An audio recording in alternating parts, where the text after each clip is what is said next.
से। ये कंठोपनिषद है और ये प्रथम अध्याय है कंठोपनिषद का, प्रथम वल्ली। तो ओम परब्रह्म परमेश्वर के नाम से हम इस उपनिषद का आरंभ करते हैं। प्रसिद्ध है कि यज्ञ का फल चाहने वाले पुत्र उद्दालक ने अपना सारा धन विश्व जीत करने के लिए यज्ञ किया था और ब्राह्मणों को जो है सारा धन लोगों में उसने दान कर दिया। ठीक है। और लेकिन उनको एक पुत्र था, उनका नाम था नचिकेता, ये नाम था। ठीक है। तो हुआ ये कि उन्होंने सब जब दान किया तो अपने उसके पिताजी ने क्या किया कि दान करते करते ऐसी गाय दान कर दी जो पूरी तरह से बीमार थी, मतलब पूरी तरह से निरर्थक हो चुकी थी। उनकी इंद्रियां नष्ट हो चुकी थी, पूरी तरह से धूल लिया गया था, जिनका दूध धूल लिया गया था, है ना। घास खाना भी जिसका समाप्त हो गया था, जल पी चुकी थी अंतिम बार। तो ऐसा जो गाय दान करते हैं, वो नचिकेता ज्ञानी था, तो वो समझ गया कि ऐसे लोग जो ऐसा मरी हुई जिस प्रकार मरी जैसी गाय दान करने पर सुकर कुकर नीच योनियों में, नरक आदि में ऐसे मनुष्य को जाना पड़ता है, ऐसे लोक में। तो नचिकेता बड़ा संशय में आ गया, तो वो अपने पिता को सावधान करना चाहता था। तो यह सोचकर उसने अपने पिता से बात किया कि आप मुझे कहाँ दान करेंगे बोले। तो पिताजी जो है थोड़े नाराज़ हो गए और फिर वो बार बार पूछने पर पिताजी बोले कि मैं तुझे मृत्यु को दान कर देता हूँ बोले।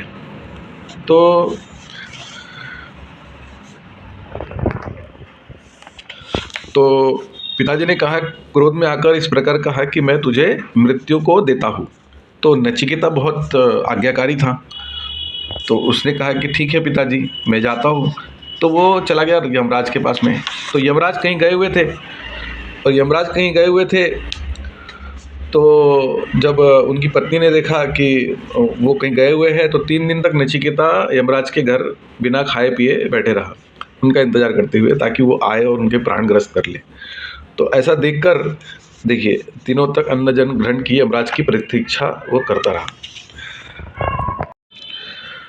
तो जब यमराज आए तो उन्होंने देखा कि नचिकेता 3 दिन से बैठा हुआ है बिना खाए पिए उनकी प्रतीक्षा में। तो उन्हें बहुत दुख हुआ कि वो सूर्यवंशी घर का पुत्र है और वो इतना उसने कष्ट सहा। तो उन्होंने नचिकेता को 3 वरदान दिए कि तुम 3 दिन के एकदम मेरा प्रतीक्षा करे तो मैं तुम्हें 3 वरदान देता हूँ। तो पहला वरदान ये था कि मैं पिताजी के पास वापस चले जाऊँ, आप मुझे छोड़ दें, अब मैं पिताजी के पास वापस चले जाऊँ और वो मुझे पहचान ले और उनके मन को शांतता मिल जाए जो अशांत हो गए थे। तो ठीक है। दूसरा जो नचिकेता ने वर दूसरा जो वर मांगा, वो मांगा कि स्वर्ग के निवास को, अमृतत्व को, यानी स्वर्ग का अमृतत्व मांग लिया उसने कि मुझे स्वर्ग का अमृतत्व की प्राप्ति हो जाए। तो यमराज ने उनको भी वो वरदान दे दी। अब दोनों भी वर मिल गया। अब तीसरे वर में क्या हुआ कि अब इसके पहले ये भी बताया कि 3 जो है इस अग्नि शास्त्र के रीत से 3 बार अनुष्ठान करना, यानी त्रिभ्य संधिम एत्य, यानी तीनों ऋग्वेद, सामवेद और यजुर्वेद के साथ संबंध जोड़कर यज्ञ, दान और तप रूप तीनों कर्म को निष्काम भाव से करता रहने वाला मनुष्य जन्म मृत्यु से तर जाता है। ठीक है। तो नियम क्या है, सवाल क्या था कि जन्म मृत्यु कैसे तरेंगे, है ना। तो नियम ये है कि जो मनुष्य ऋग्वेद, सामवेद और यजुर्वेद में बताए हुए नियमों के आधार पर, यज्ञ का मतलब होता है कर्म से, यह यज्ञ मतलब हवन नहीं है, ये गलत फहमी लोगों में आती है। यज्ञ का मतलब होता है उसमें बताए हुए जो ज्ञान है, कर्म है, वो कर्म करना, फिर दान देना, और तप रूप, तप यानी कष्ट सहना, ईश्वर की उपासना के लिए कष्ट सहना। ठीक है। तो कर्मों को निष्काम भाव से, यानी निस्वार्थ भाव से ईश्वर के लिए प्रार्थना करना, ईश्वर को, परब्रह्म परमेश्वर को ही प्राप्त करने के लिए जो है, उसकी प्रसन्नता के लिए उसके आदेश का पालन करना रहने वाला मनुष्य क्या होता है, जन्म मृत्यु से तर जाता है। ठीक है। तो ब्रह्मा से उत्पन्न ब्रह्म यानी ब्रह्म से उत्पन्न सृष्टि जानने वाले, यानी ईश्वर से ही उत्पन्न जो ज्ञान है, सृष्टि निर्माता का जो ज्ञान है, वो जानकर निष्काम भाव से चयन करके, ठीक है, यथा शांति को पा जाता है ना, परम शांति को, परम सुख को प्राप्त होता है। बालक है तो उसने मांगा क्या, देखिए, तो उसने तीसरा वर मांगा, नचिकेता ने तीसरा वर मांगा। क्या मांगा कि मरे हुए मनुष्य के विषय में जो यह संशय, कोई यो कहता है कि मरने के बाद यह आत्मा रहता है और कोई कहता है कि नहीं रहता, तो आपके द्वारा उपदेश पाया हुआ मैं इसका निर्णय भली बात समझ लूँ कि यह तीनों वरों में से तीसरा वर है। ये मतलब ये पूछना है कि मृत्यु के बाद में जो आत्मा है उसका अस्तित्व आत्मा में ही रहता है या कुछ और हो जाता है, ठीक है। तो अब इसलिए नचिकेता कहता है कि भाई मृत्यु के संबंध में बड़ा संदेह फैला हुआ है कि कुछ लोग कहते हैं कि मृत्यु के बाद आत्मा का अस्तित्व रहता है और कुछ लोग कहते हैं कि नहीं रहता। इस विषय में जो अनुभव हो मुझे बतलाइए, ठीक है। तो रहस्य को भली बात समझ सकूँ, तीसरे बार में यही मेरा अभिष्ट वर है। तो ये क्या है, गोपनीय विषय को जानना चाहता है कौन, नचिकेता। और ये क्या है, आत्म तत्व है। इस आत्म तत्व का अधिकारी को ही ये ज्ञान देना चाहिए, ऐसा इसमें बताया गया है। लेकिन हर मनुष्य को इसे जानना चाहिए, क्योंकि हर मनुष्य जिसके पास में बुद्धि है, ईश्वर ने उसको बुद्धि दी है, समझ दी है, अकल दी है, वो अच्छे अच्छे संसारिक बातों को समझ सकता है, तो आध्यात्मिक की बातों को भी वो समझ सकता है। बस इतना है कि अपने मन को खाली करके विनम्र होकर इसे समझना चाहिए, इस ज्ञान को प्राप्त करना चाहिए। यही अमृत तत्व है ना। देखिए, इसमें फिर से कि नचिकेता को यमराज ने इस बात को मत जानो कि मृत्यु के बाद आत्मा का क्या होता है, ये न जानने के लिए यमराज ने नचिकेता को क्या कहा, कितने कितने लालच दिए। देखिए, सैकड़ों वर्षों तक आयु प्राप्त कर लो, बेटे और पोतों को, यानी 100 वर्षों से ज़्यादा के पुत्र तुमको हो जाएंगे, मैं तुमको वो वरदान दे देता हूँ। गौ पशुओं को, हाथी स्वर्ण घोड़े मांग लो, भूमि के बड़े बड़े विस्तार मंडल और मांग लो, तुम चाहे तो वर्षों तक चाहो जीते रहो। क्या कहे, धन संपत्ति अनंत काल तक जीने के साधन को, यदि तुम सांसारिक यानी सांसारिक इस आत्मज्ञान विषयक वरदान के समान इसको मत मांगो, यानी उसके समान मैं तुमको और बहुत सारी चीज़ दे सकता हूँ। वर मांगते हो तो मांग लो और पृथ्वी लोक में बड़े भारी सम्राट बन जाओ। तुम्हें संपूर्ण भोगों में और अति उत्तम भोगों को भोगने वाला बना देता हूँ। बताओ, अति उत्तम भोगने वाला बना देता हूँ। जो जो भोग मनुष्य लोक में दुर्लभ है, उन कामनाओं को, भोगों को, उन संपूर्ण भोगों को इच्छानुसार मांग लो। रथ, नाना प्रकार के बाजों सहित इन स्वर्ग की अप्सराओं को अपने साथ ले जाओ। मनुष्यों को ऐसी स्त्रियां निसंदेह अलभ्य है, यानी है ना, जल्दी से उपलब्ध नहीं होती। मेरे द्वारा दी हुई इन स्त्रियों से तुम अपनी सेवा कराओ। हे नचिकेता, मरने के बाद आत्मा का क्या होता है, इस बात को मत पूछो। तो देखिए, यमराज ने कैसी परीक्षा ली, क्योंकि वो तो खुद राजा के पुत्र है, उसके पास तो सारी चीज़ें ऑलरेडी अवेलेबल है, उपलब्ध है।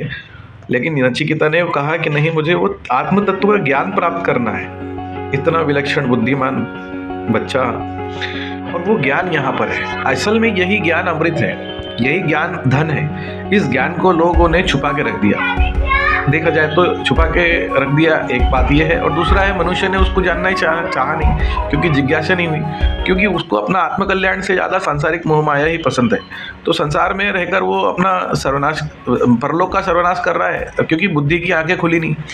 तो बहरहाल, जिसको जानना है उसके लिए ये अमृत का ज्ञान मैं खोल के आपको बता देता हूँ, स्पष्ट कर देता हूँ, आप इसको जानिए। देखिए, नचिकेता ने यमराज को कितना अच्छा पलटवार मतलब जवाब दिया कि हे यमराज, ये जो संसार है क्षणभंगुर को भोग है, केवल इसमें उनसे प्राप्त होने वाले जो सुख है वो भी क्षणभंगुर है, यानी थोड़े से समय के लिए है।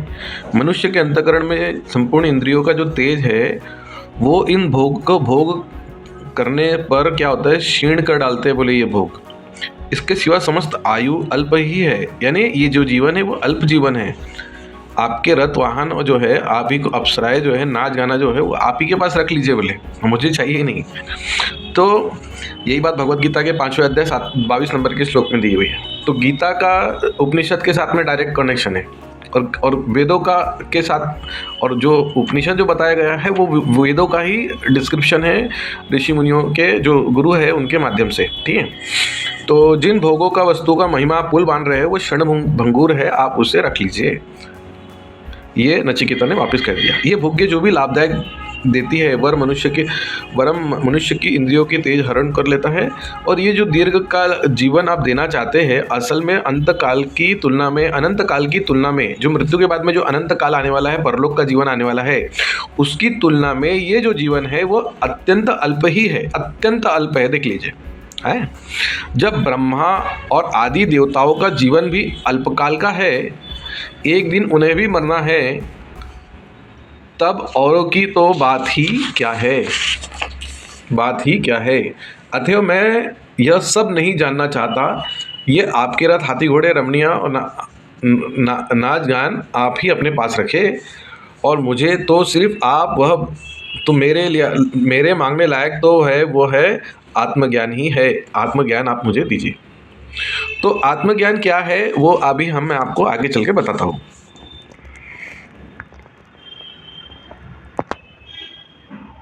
तो इस प्रकार यमराज ने नचिकेता का हट देखकर ये सिद्ध पाया कि नचिकेता जो है उस योग्य है कि उसे आत्म तत्व ज्ञान दिया जाए। तो अब क्या हुआ कि अब यहाँ से उन्होंने नचिकेता को ज्ञान दिया कि जिस प्रकार भोग मिल सकते हैं, जो जगत का आधार है, यज्ञ का चिरस्थ और निर्भीकता अवधि, और वेदों में जिसके गुण नाना प्रकार से गाए गए हैं, जो दीर्घ काल की स्थिति से उत्पन्न है, ऐसे स्वर्ग को भी तुमने धैर्यपूर्वक उसका त्याग कर दिया। तो तब जाकर जो है 2 मंत्रों में जो है यमराज ने परब्रह्म ईश्वर की महिमा का वर्णन किया। अब वो क्या है देखिए। अब वो तत्वज्ञान, आत्मज्ञान, तत्वज्ञान नचिकेता को यमराज दे रहे हैं। अब आप उसे प्राप्त करिए। जो योग के पर्दे में छिपा हुआ है, सर्वव्यापी, सबके हृदय में गुफा में स्थित है, संसार रूप गहन वन में रहने वाला है, सनातन है और दुर्दर्श, और उस कठिनता से देखे जाने वाले परम देव यानी ईश्वर को शुद्ध बुद्धि साधक आध्यात्म योग के प्राप्ति के द्वारा ही समझकर हर्ष और शोक को त्याग देता है। तो अभी इसके पहले एक और चीज़ समझना था, ये इम्पोर्टेंट ये था कि देखिए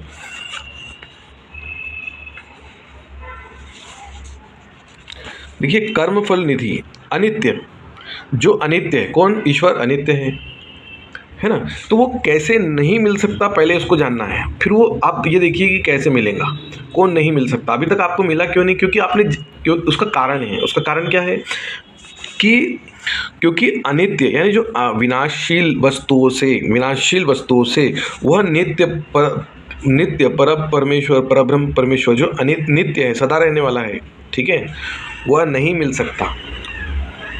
तो इसलिए मेरे द्वारा बुद्धि कर्तव्य से अनित्य पदार्थों के द्वारा नचिकेता नामक अग्नि का चयन किया गया। ठीक है, तो नित्य वस्तु क्या है? परमेश्वर को प्राप्त हो गया। कौन? नचिकेता। यानी हमको क्या करना है?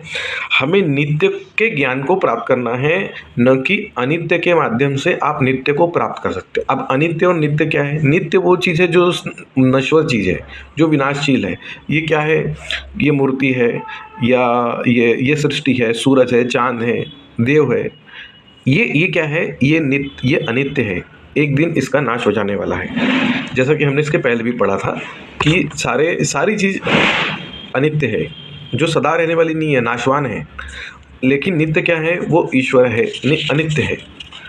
तो उस अनित्य का आपको ज्ञान प्राप्त करना है। तो वो कौन है? वो पर्दे में छुपा हुआ परब्रह्म परमेश्वर है, सर्वव्यापी है, हृदय रूप गुफा में स्थित है, सभी के हृदय में विराजमान है, संसार रूप गहन में विचर रहने वाला, वो पुराणम यानी सनातन है।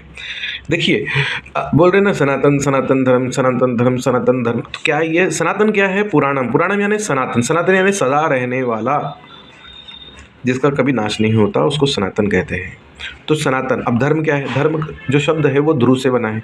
ध्रुव का मतलब क्या होता है? धारण करना। किसको धारण करना? जो सनातन का आदेश है उसको जीवन में धारण करना, यानी ईश्वर के आज्ञा का पालन करना ही सनातन धर्म है। तो उस कठिनता से देखे जाने वाले परम देव, कठिनता से देखी जाने वाली ने ईश्वर शुद्ध बुद्धि साधक आध्यात्म योग की प्राप्ति के द्वारा ही समझकर और हर्ष और शोक का त्याग कर देता है। जब उसे प्राप्त कर लेता है तो ये हर्ष और शोक का त्याग करना पड़ता है, यानी त्याग ऑटोमेटिकली हो जाता है। तो संपूर्ण जगत को अध्यात्म दुर्लभ गहन परब्रह्म परमेश्वर से परिपूर्ण है। वह सर्वव्यापी, इसमें कोई शंका नहीं। भगवद गीता के 9वां अध्याय 4 नंबर के श्लोक में दिया हुआ है। वह सबके हृदय रूपी गर्भा में स्थित है।